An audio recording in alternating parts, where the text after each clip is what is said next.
Bonjour Alexandra Guérin. Bonjour Camille Faroudia. Bonjour Tiwa. Bonjour Ocho, bonjour Yoshi, bonjour tout le monde.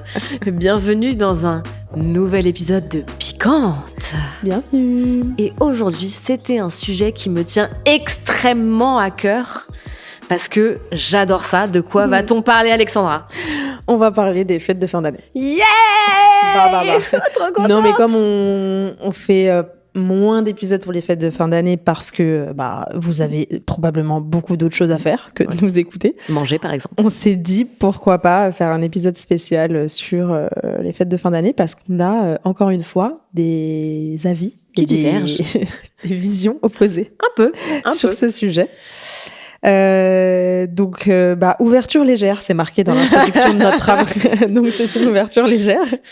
Qu'est-ce que t'en penses, toi, des fêtes de fin d'année ? Dis-nous ton avis, ton ressenti.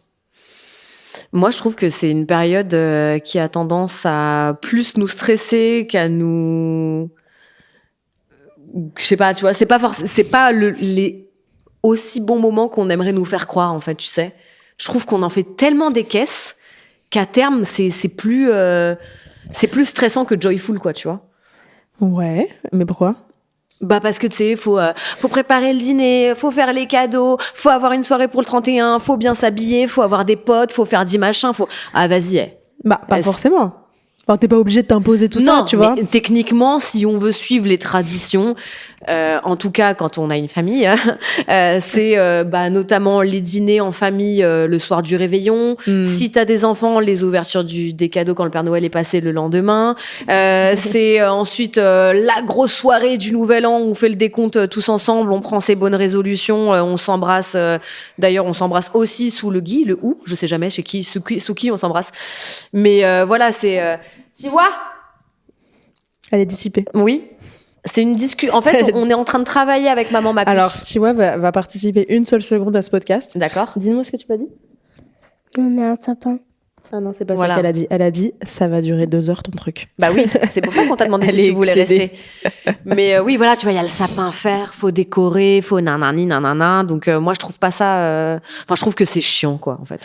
Ouais, moi, à l'inverse, j'adore Noël. Je sais pas, je pense que parce que...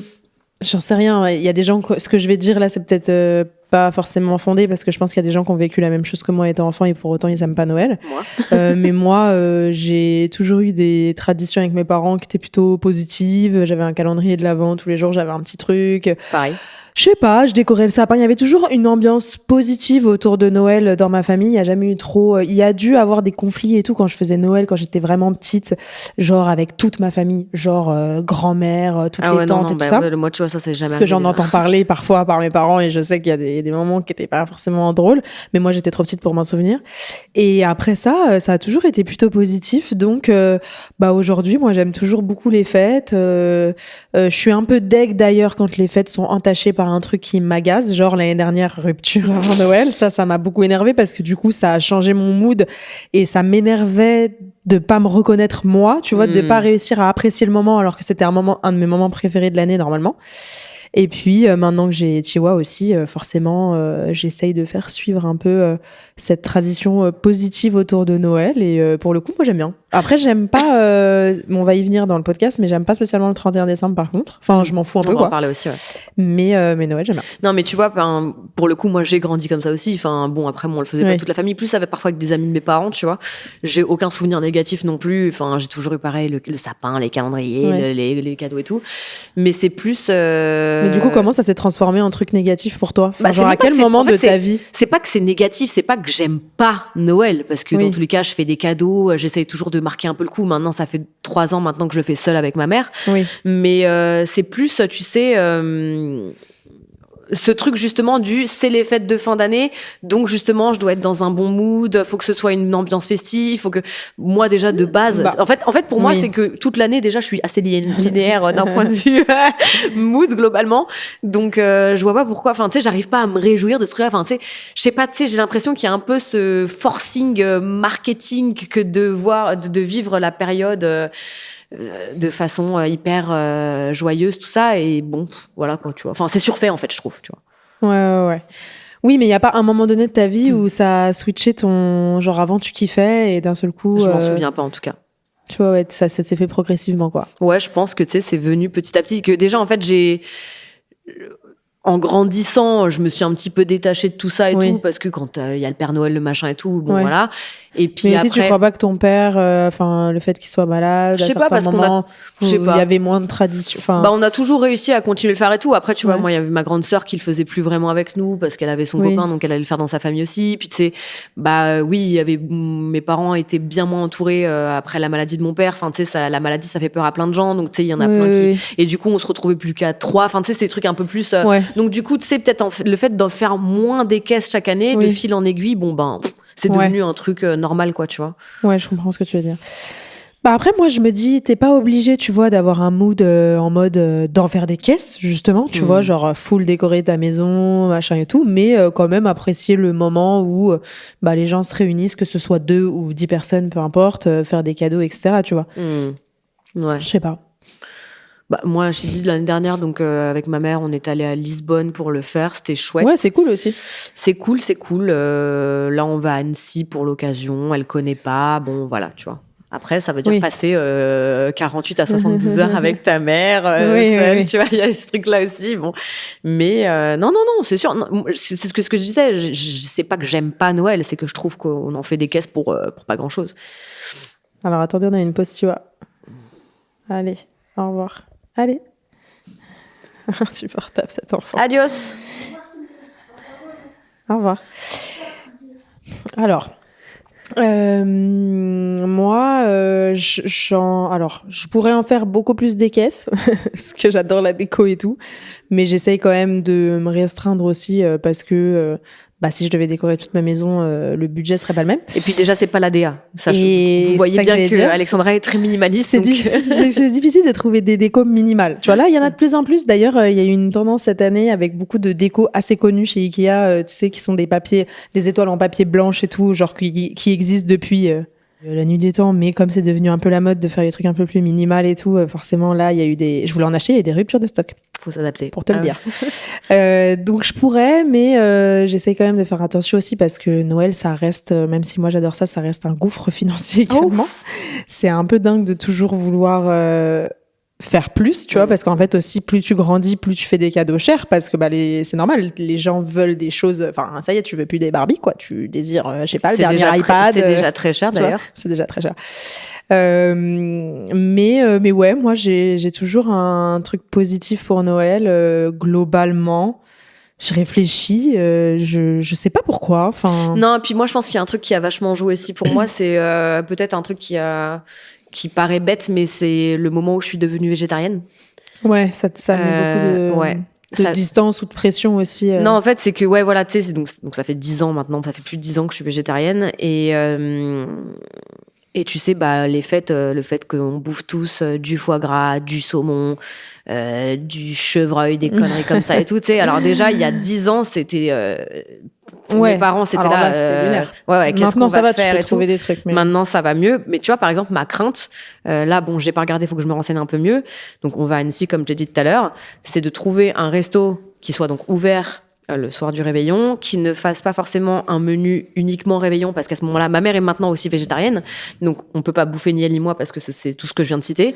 Tu sais, c'est des trucs un peu, tu sais, du coup, en fait, je pense que tu te détaches de tout ça, parce que même tout ça, enfin, tu sais, genre, t'allumes moi, je regarde beaucoup les infos, contrairement à toi, et énormément de reportages, ça va être sur ce producteur de foie gras et tout, machin, enfin, tu sais, genre, il y a ça qui me gave. Ça te donne un aspect négatif du moment, quoi. Ouais. C'est dommage que t'arrives pas. Après, ça va aussi avec, comme tu disais tout à l'heure, ton mood général. Ouais. Mais c'est dommage que t'arrives pas à tourner le truc à ton avantage, parce que tu pourrais très bien te dire, ok, bon, moi, je suis contre tous ces trucs-là et tout, mais j'apprécie quand même l'instant, parce que Noël, c'est sympa, tu passes du temps avec soit ta mère, soit tes proches et tout, et du coup, tu le transformes comme toi tu veux, quoi. Non, mais c'est sûr que ça, de toute façon, ça, je le fais, mais tu vois, ne serait-ce que de le faire à deux, évidemment, ça change tout. Tu sais, c'est bête, mais bon, des moments avec ma mère, moments privilégiés ou pas, j'en passe énormément tout au long de l'année déjà.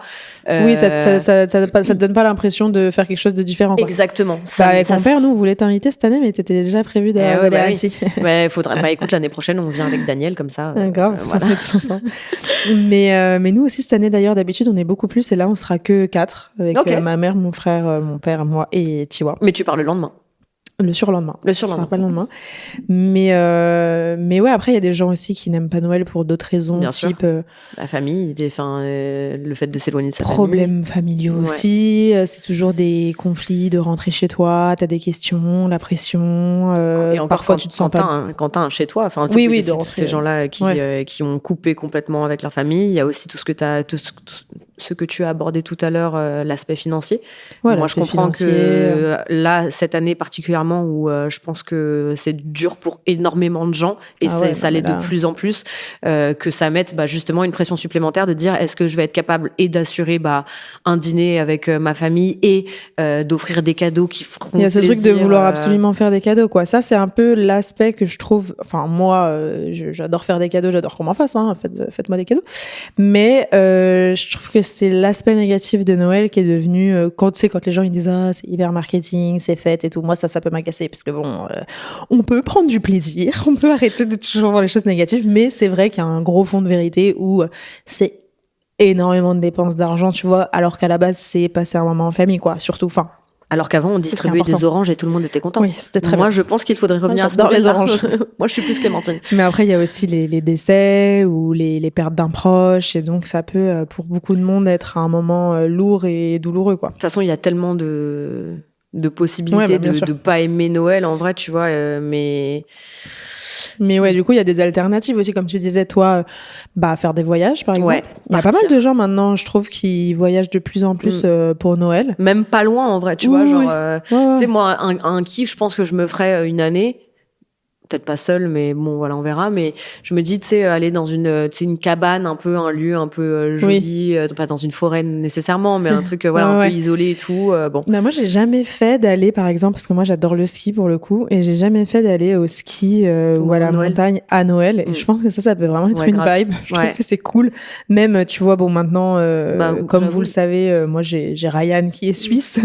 Et en Suisse, il y a énormément de trucs super cool. Souvent, je tombe sur des hôtels, comme tu dis, des igloos, des cabanes reculées dans la montagne et tout, et ça a l'air vraiment, vraiment cool, des petits chalets. J'avoue, voilà, l'idée du chalet, moi, j'avoue, ça me brancherait bien aussi. Pourtant, j'aime pas la neige, mais je crois que c'est excessivement cher souvent le ski. Le ski, c'est excessivement cher de manière générale, mais à Noël, je sais pas. Mais il faudrait, genre, s'y prendre super à l'avance ou trouver un truc. 2 ans.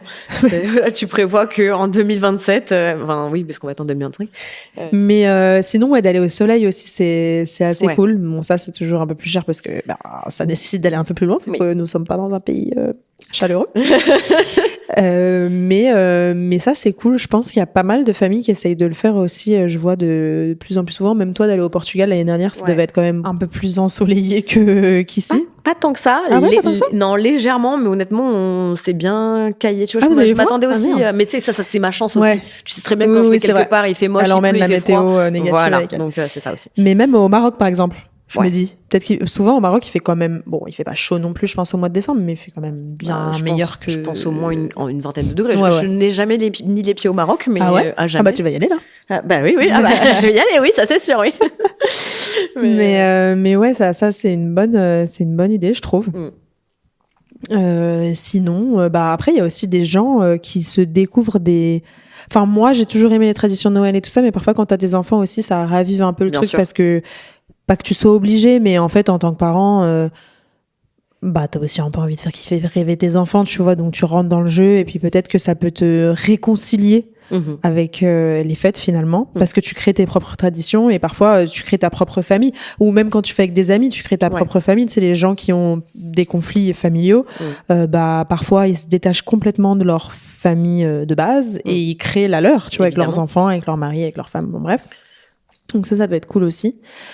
Qu'est-ce que tu peux trouver comme alternative sinon, parce qu'on essayait de parler de ça, genre quelles sont les solutions, tu vois, genre si t'aimes pas trop les fêtes pour essayer de les passer plus smooth. Oui, je pense que de toute façon, passer avec des gens qu'on aime déjà, quels qu'ils soient, c'est le plus important. Après, c'est vrai que c'est très dur pour les gens qui sont vraiment isolés, tu vois, même je pense aux personnes âgées et tout, dont les enfants ne se soucient pas, ou ce genre de choses, moi ça me brise le cœur. Donc en vrai, c'est ça qui est difficile, tu vois, c'est aussi d'essayer de se détacher un petit peu de tout ça, parce que tu sais, tous les ans on se dit, bon ben voilà, c'est Noël, il faut que je fasse un truc et tout, et on va en parler notamment pour le Nouvel An, mais c'est mon cas, pour le réveillon du Nouvel An, parce que moi je trouve ça chiant, mais au final, tu vois, quand je le fais seule là, comme depuis plusieurs années consécutives, je suis un peu triste, tu vois.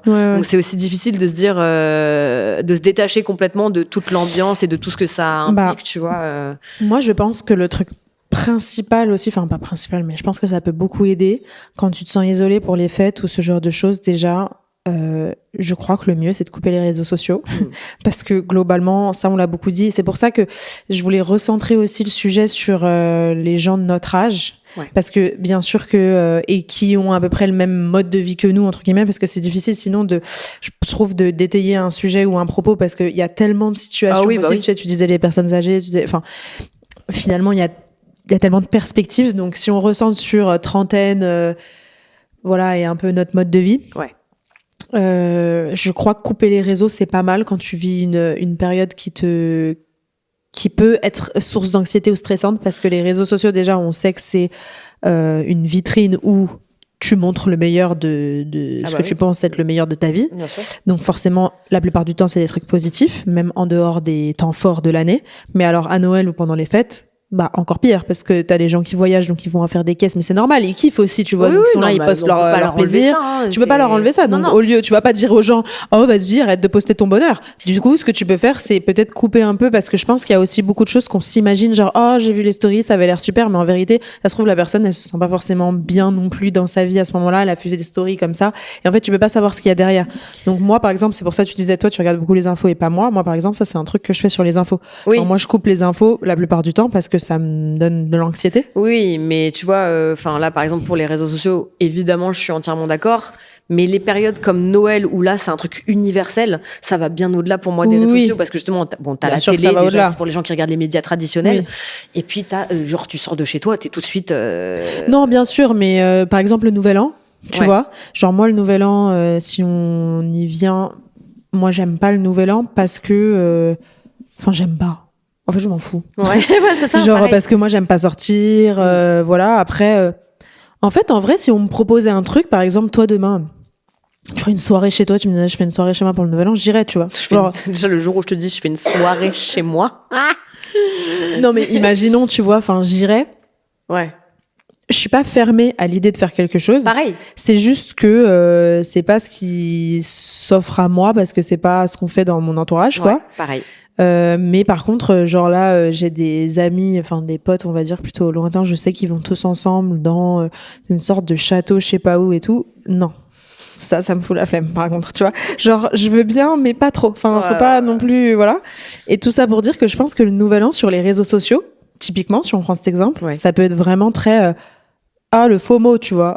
J'ai l'impression que j'aurais pu faire un truc, j'ai l'impression que j'aurais pu aller à telle soirée. Si j'étais allée là... La plupart du temps, c'est pas le cas. Le Nouvel An, on sait tous très bien, par expérience, que c'est la pire soirée de l'année. Souvent, les gens, ils sont genre, je suis sortie, moi, je fais ça au Nouvel An et tout. Mais en vérité, c'était l'enfer. Il y avait un monde de fous. Ils ont fait la queue pendant 100 ans, je sais pas où. Il faisait froid. Il y avait pas d'ambiance.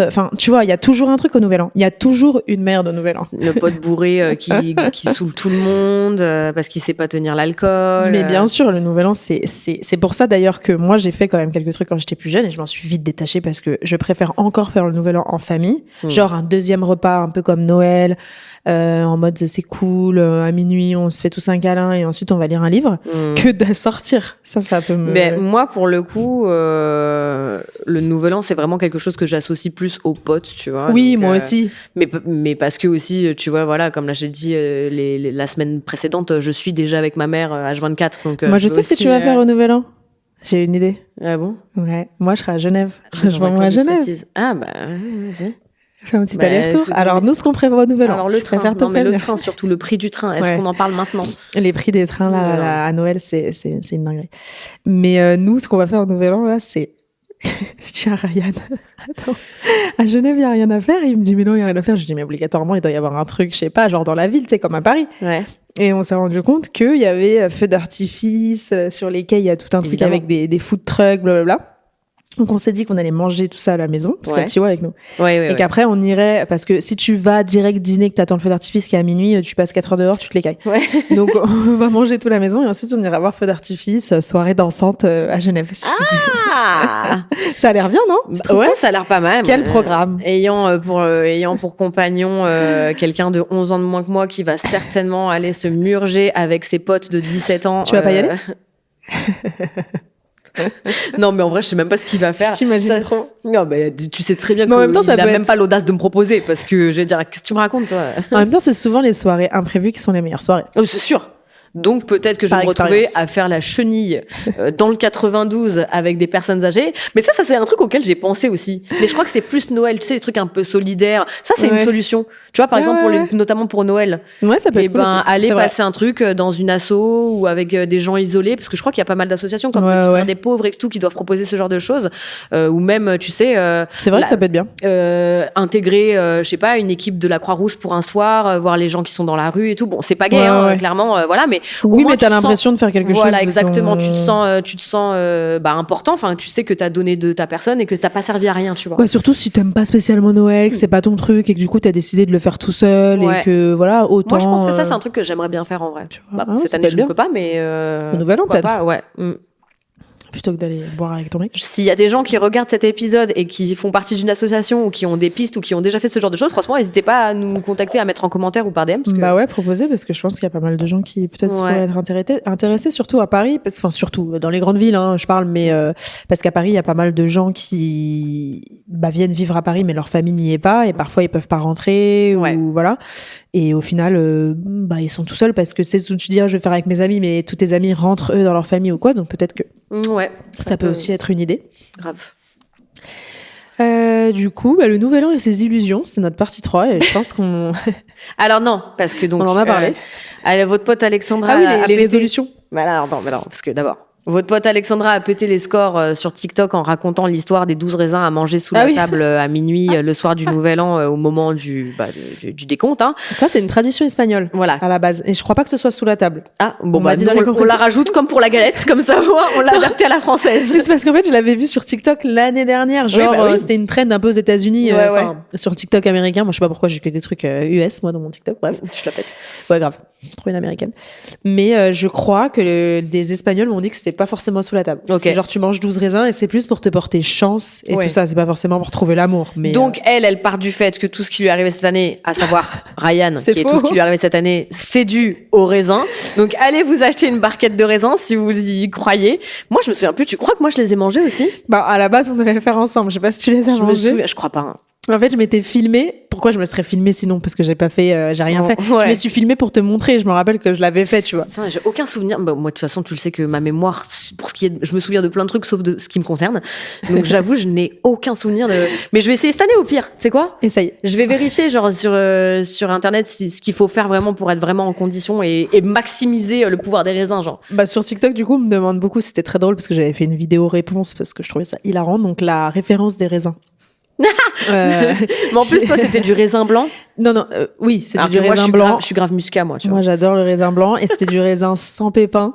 Évidemment parce que plus facile à avaler, plus vite, parce qu'en fait il faut quand même faire ça sur les coups de minuit en fait. Alors ayez toujours quelqu'un à proximité au cas où vous vous étouffez. Ça peut servir. C'est pas hyper pratique, je vais être honnête avec vous, je crois pas avoir mangé les 12 raisins ni même en 12 secondes. Je vais le faire et je vais faire un raisin par seconde, ok? C'était compliqué. Prenez des petits alors parce que les miens étaient vraiment gros. Le muscat ça va, en général ils sont pas trop gros. Sans pépins, c'était plus pratique et je l'avais acheté au Franprix. Voilà. Si vous voulez vraiment tout savoir, ça Franprix, merci de nous reverser de l'argent sur cette vidéo, du coup. La sponsor. Voilà. Donc, il y a ça. Et alors, toi, est-ce que toi, de toute façon, toi, non, en fait, revenons dans le contexte, remettons la rupture au milieu du village. Il y a ce contexte à reprendre en compte, c'est que toutes les deux, on vivait une rupture. Donc toi, de toute façon, comme vous pouvez l'entendre dans les 500 épisodes qu'on a enregistrés à propos de la rupture, Alexandra avait souhaité mettre toutes les chances de son côté pour aller mieux. Donc ça passait par aussi bien le bien-être mental que le physique, puisque tu t'es mise à fond dans le sport et tout. Donc dans tous les cas, toi... T'avais des résolutions qui n'étaient pas nécessairement dues au Nouvel An, mais à tout ça. Mais est-ce que toi, tu fais un peu partie de cette team-là, genre l'année prochaine, je veux. Non, toi, tu t'étais fait un tableau. Non, justement, ouais. Alors moi, justement, je suis pas du tout une meuf des résolutions. C'est un truc, je trouve, qui met énormément de pression sur nous. Et en général, t'arrives pas à les respecter, donc de toute façon, c'est lunaire. Souvent, d'ailleurs, le 1er janvier, alors je fais genre trop la meuf qui va au fitness, mais par exemple, il paraît qu'au fitness, le 1er janvier, il y a genre, la salle est blindée. Plus de 100%. Mais c'est super, je trouve d'ailleurs que les gens quand même se fixent des objectifs, mais moi, je me fixe des objectifs tout au long de l'année, en fait. Je suis très... alors, je vois pas très loin. Tu vois, je suis pas quelqu'un qui projette sur 2-3 ans, voilà, mais j'ai des objectifs court terme parce que je préfère des objectifs réalisables que des trucs genre dans 10 ans je vais avoir 50 salariés, tu vois, je suis là. Alors là, ça me paraît un petit peu ambitieux. Je préfère ça, donc je me fixe pas vraiment d'ambition. Et c'est vrai que l'année dernière, pour la première fois dans le cadre de la rupture et de mon healing era, avec ma copine Marie, on avait fait des vision boards. Voilà, c'est ça. C'est genre, qu'est-ce que tu voudrais pour ton année? Je l'ai, je peux vous le sortir si vous voulez. Il y avait $1. Il y avait des dollars. Il y avait pas mal de trucs. Il y a pas mal de trucs au final qui se sont réalisés, mais, et j'ai vu, il y a une trend d'ailleurs en ce moment aussi sur TikTok comme ça, c'est genre, qu'est-ce que c'était mon vision board et qu'est-ce qui s'est passé, tu vois? Et, en fait, assez souvent, c'est des choses qui sont réalisables. Donc, si tu t'y tiens, tu vois, genre, moi, il y a, de la déco, donc, c'était mon but cette année de faire du design et tout. C'est pas, genre, imagine, j'avais mis, faire un tour du monde. Bon, dans ma tête, je savais très bien que c'était pas possible, tu vois, genre, je peux pas faire un tour du monde avec Tiwa, machin, c'est irréalisable. Donc forcément, souvent, c'est quand même des objectifs que tu te donnes qui sont des objectifs atteignables, donc la plupart se réalisent. Si tu t'y tiens un minimum, j'avais mis fitness, je suis restée inscrite au fitness, ça par exemple, j'aurais pu me désinscrire, donc ça, c'est vrai. Bravo à moi. Mais oui, pour la première fois l'année dernière, j'avais plus de résolution d'objectifs que d'habitude, parce que sinon non, j'en fixe jamais, genre vraiment jamais, genre je suis c'est trop stressant, je trouve. Mais là, c'est drôle, ça me fait penser, il y a Agathe qui a posté un TikTok en mettant vous avez demandé quoi comme cadeau pour Noël, et j'ai commenté Tom Hardy et elle me dit comme tous les ans, je fais oui mais l'important c'est la régularité, donc ça finira peut-être par arriver, tu vois. Voilà, exactement. Non mais moi pareil, en soi les résolutions de toute façon, que ce soit moi des objectifs à court terme, je sais que je ne les tiens pas, donc résolution, n'en parlons même pas. Mais du coup ça met une pression de ouf, tu vois, je trouve. Ouais, non mais de toute façon parce qu'il y a encore ce truc de se comparer aux autres. Je pense que tu te compares aux autres de manière générale dans la vie de tous les jours, mais beaucoup moins. Tu te compares aux autres sur Internet souvent, tu vois. Et moi, je trouve que de se fixer des résolutions, comme tout le monde le fait, tout le monde en poste, tout le monde poste ses trucs, les TikTok, les trucs, les machins, et après tu vois que les gens le font, tu te dis putain. Enfin, je sais pas, ça met une pression en fait, je trouve. Oui, parce que c'est juste que certains ont le mental qu'il faut pour ça, ou alors sont arrivés à un peu ce point de non-retour et se disent ok, c'est maintenant ou jamais, et du coup mettre toutes les chances de leur côté. Alors que, en gros, il faut vraiment avoir la volonté d'y arriver, quoi. Tu vois. De toute façon, ça dépend de ta personnalité. Mais évidemment, il y a des gens, ça va trop les booster, d'avoir des objectifs, d'avoir des goals, d'avoir des to-do, tu vois, ça va être vraiment ils vont se motiver comme ça. Et il y en a d'autres, ça va grave leur mettre la pression, ça va pas les aider à, tu vois, c'est vraiment très aléatoire. Faut vraiment faire ce que vous ressentez, votre intuition, par exemple, moi, je fais pas de résolution ni d'objectifs et tout ça, mais je fais des to-do. Tu vois, ça c'est un truc que je fais, pas genre une to-do 2025, mais une to-do par jour. Tu vois, genre aujourd'hui je dois faire ça. Et ça me fait du bien parce que quand je vois que j'ai réussi à réaliser 100% ou 90% de ma to-do, je suis trop fière à la fin de ma journée. Et même toi qui n'es pas dans ce truc-là, ça t'aide aussi un peu parce que parfois quand on se parle et que tu me dis aujourd'hui j'ai fait ça, même je suis sûre, même juste de l'écrire sur le moment tu t'étais pas rendu compte, mais juste de me le dire et de l'écrire et que moi je te réponde ah trop bien, c'était une grosse journée où je suis fière de toi, truc comme ça. Même toi tu te dis ah pas dégueu. En fait souvent je me fais des listes pour pas oublier parce que je suis tellement éparpillée, tu vois, que c'est surtout ça, tu sais, parce que je commence à prendre mon téléphone et puis en fait il y a 2 heures qui sont passées, du coup évidemment, trucs que j'aurais pu réaliser. D'ailleurs ça c'est la base, ne croyez pas que ni Camille ni moi parce que moi je pense qu'il y a plein de gens qui imaginent que moi je suis hyper productive et tout, mais moi je procrastine. Mais t'es quand même plus productive que par exemple moi, tu vois. Non mais moi je suis productive parce que j'ai pas le choix, genre tout le monde a le choix, mais quand t'as un enfant aussi ça genre c'est ma seule source de revenus aussi, tu vois, les réseaux et tout. Quand bien même moi je pourrais me dire tu sais quoi, je vais rien manger, je fais une pause, c'est pas grave, je vis dans un petit appart, je m'en fous et tout, mais le truc c'est que tu vois, donc je suis obligée de lui donner une chambre, je suis obligée de lui donner à manger, je suis obligée, tu vois, je peux pas me dire YOLO, tu vois, je mangerai demain. Je pourrais penser au même titre que pareil, vu que c'est ma seule source de revenus, faut que je crée pour que pour exister et que c'est ça qui va me rapporter ou non des potentiels contrats. Je le fais même pas, tu vois. Oui, mais ça c'est un truc, ça va avec tout ce qu'on a dit dans tous les autres podcasts, c'est une question de motivation et tout, mais c'est juste ce truc de de se dire je voulais juste enlever ce poids aussi de pression où parfois avec les réseaux ou ce qu'on parle qu'on est surproductive. Moi je produis beaucoup mais parce que je me force, mais je procrastine énormément également, genre très très souvent, genre le soir en général je me dis ok, il est 20h, je vais monter 3 vidéos. À 23h, j'ai monté 1 vidéo et demie parce que j'étais sur TikTok, parce que j'ai fait autre chose, parce que j'étais au téléphone. Bah, j'en ai fait une, quoi. J'ai pas du tout réalisé mon objectif. Ça fait 1 mois et demi que j'ai 3 vidéos à monter et que j'en ai pas touché une seule. Donc, enfin, en tout cas, ça veut dire, vous mettez pas non plus trop la pression avec ce que vous voyez. Bah, conclusion, en soi, faites du mieux que vous pouvez, comme vous le souhaitez, comme à chaque fois, hein, ce qui vous apporte le plus de bonheur et de si joie. vous kiffez les fêtes, kiffez bien vos fêtes. Moi, j'aime bien ça. Donc, je suis contente aussi. Je trouve que ça fait une pause dans le travail de manière générale. Je veux pas m'avancer sur les corporate jobs, mais je pense que quand même... Non, peut-être pas. Il y a des gens qui n'ont pas la chance de pas travailler à Noël. Il y a quand même pas mal de monde qui travaille. Ouais. En tout cas, dans notre milieu, il y a une grosse pause à Noël de 1 semaine ou 2 où vraiment beaucoup d'agences ferment et tout ça. Et ça fait vraiment du bien. Ça fait une pause dans les contenus aussi, je trouve, parce que en vérité, tu sais, c'est les fêtes, quoi. On va pas. Oui, bien sûr. Donc moi j'aime bien cette période aussi pour ça. Et si vous kiffez en famille, que vous rentrez chez vous, que vous voyagez ou que pour vous c'est une période positive, kiffez. Et dans l'autre cas, comme Camille disait, essayez de trouver le truc qui peut vous apporter le moindre bien-être, enfin tout ce qui peut vous donner l'impression que ça n'a pas servi à rien, quoi, finalement. Mais et puis dernière chose, partagez-nous vos astuces, vos idées, vos classiques revisités, peu importe, de ce que vous faites pendant les fêtes pour trouver du réconfort, justement. Peut-être pour donner des idées à d'autres qui sont isolés, comme on disait tout à l'heure, ou qui rentrent pas voir leur famille. Parce qu'il n'y a pas de règles, en fait. Oui. De toute façon. Je sais pas, partagez-nous vos moments. C'est quoi vos traditions, en fait? Ouais. Finalement. Grave, ça nous intéresse. Eh ben, merci. Bonne fête de fin d'année. A priori, donc, de toute façon, cet épisode sortira après Noël. J'espère que vous avez aimé ma déco minimaliste. Voilà, on espère que du coup vous avez aimé votre réveillon également. Mais si vous avez des trucs pour le nouvel an ou pour le Noël prochain, on prend grave. Pour le Nouvel An, qu'est-ce que vous faites au Nouvel An? Ça, ça nous intéresse. Et surtout, à l'année prochaine. J'en peux plus. Épuisante, c'est la pire blague, celle-ci. J'avais très envie de la faire. Ça, c'est la pire blague. Vraiment, à partir du 15 décembre, tout le monde fait cette blague. Et du coup, on se retrouve, notre prochain épisode sera le 8. C'est vrai que là, on s'est pas tenu au mercredi classique parce qu'on vous laisse profiter des fêtes, justement, qui sont les mercredis. Et notre prochain épisode sortira le 8. Voilà. Et ce sera un épisode palpitant. Ah là, on a trop hâte de l'enregistrer et que vous l'écoutiez, celui-ci. Ciao. C'était Piquante, le podcast de Camille et Alex, qui est produit et réalisé par Benjamin Septem-Ours.